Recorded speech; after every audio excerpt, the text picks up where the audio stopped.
Hey everyone, welcome back to the channel. We diving the fascinating history of Liberty 1978 5-cent coin. Let's start the video. Every coin in your pocket has a story of history, design, and the people who used it in their daily lives. Today, we dive into the fascinating journey of the Liberty 5-cent coin of 1978, also known as the Jefferson nickel, from its origins in the early 20th century to its place in America's economy of the 1970s. This small coin holds a surprisingly big history. Chapter 1: Setting the Stage. America in 1978. To understand the 1978 Liberty 5-cent coin, we first need to step back into the world of the late 1970s. America was going through a turbulent time. Inflation was rising, the Cold War was still simmering, and everyday Americans were feeling the pinch at the grocery store and the gas pump. Yet through all these changes, the humble nickel remained a steady part of daily commerce. Whether you were buying a candy bar, paying a toll, or making exact change at the corner store, the 5-cent coin was still in constant use.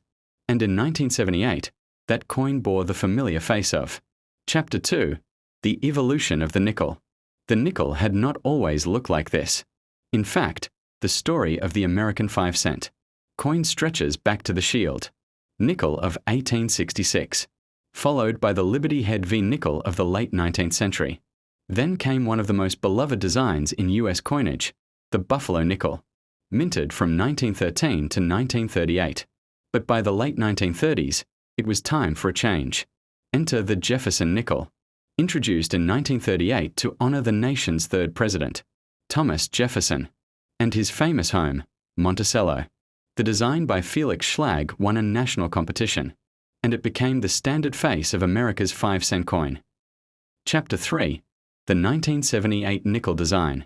The 1978 5-cent coin continued that Jefferson tradition. On the obverse, or front, you'll see Jefferson's portrait facing left, with the inscriptions "In God We Trust," Liberty, and the date 1978. On the reverse is Jefferson's home, Monticello, with the inscriptions "E Pluribus Unum," Monticello, 5 cents, and United States of America. By 1978, this design had already been in circulation for 40 years, and while it might have seemed ordinary to the millions of people who used it daily, each nickel carried with it a quiet reminder of America's history, architecture, and values. Chapter 4: Minting the 1978 nickel. The 1978 Jefferson nickels were struck at 3 different mints: a Philadelphia, which struck coins with no mint mark; a Denver, marked with a D; a San Francisco, which produced proof coins for collectors, marked with an S. Together, hundreds of millions of these coins were produced, making the 1978 nickel a very common issue. Yet, within this sea of circulation, certain nickels, like those struck in proof, sets or preserved in mint condition, have become collectible treasures. Chapter 5: The Economy and the nickel's value. Here's something interesting.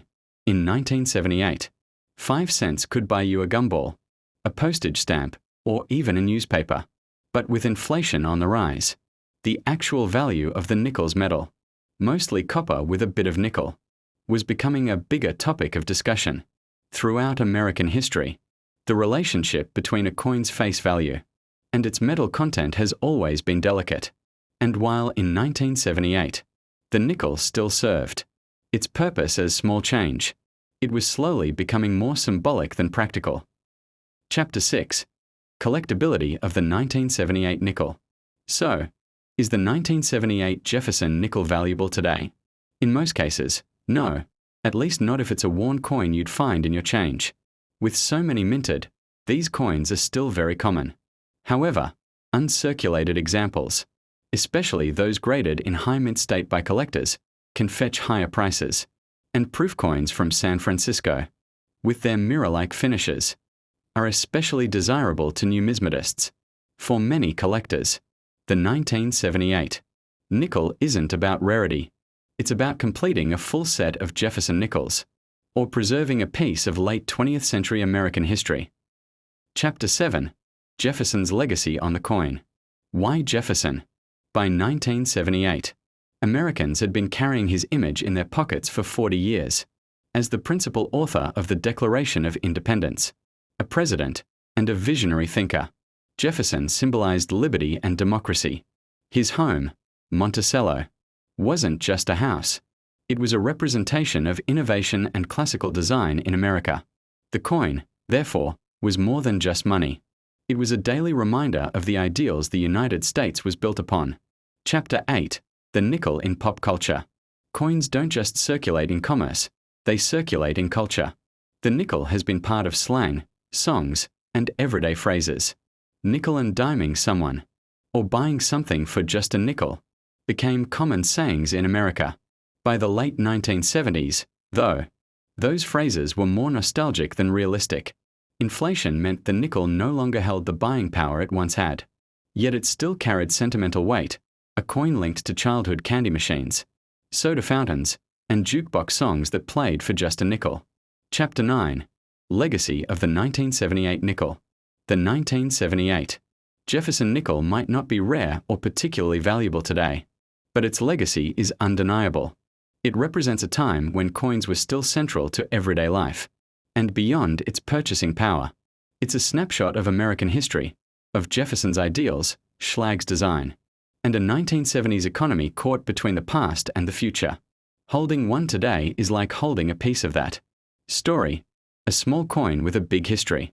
So next time you come across a 1978 Liberty 5-cent coin, take a moment to look beyond its worn metal surface. Think of the millions of hands it has passed through, the candy bars it bought, the toll booths it paid, and the history it represents. It may just be 5 cents, but it carries a legacy worth far more. Thanks for watching. If you enjoyed this journey into coin history, don't forget to like, share, and subscribe for more fascinating stories from the world of numismatics. And as always, every coin has a story waiting to be told.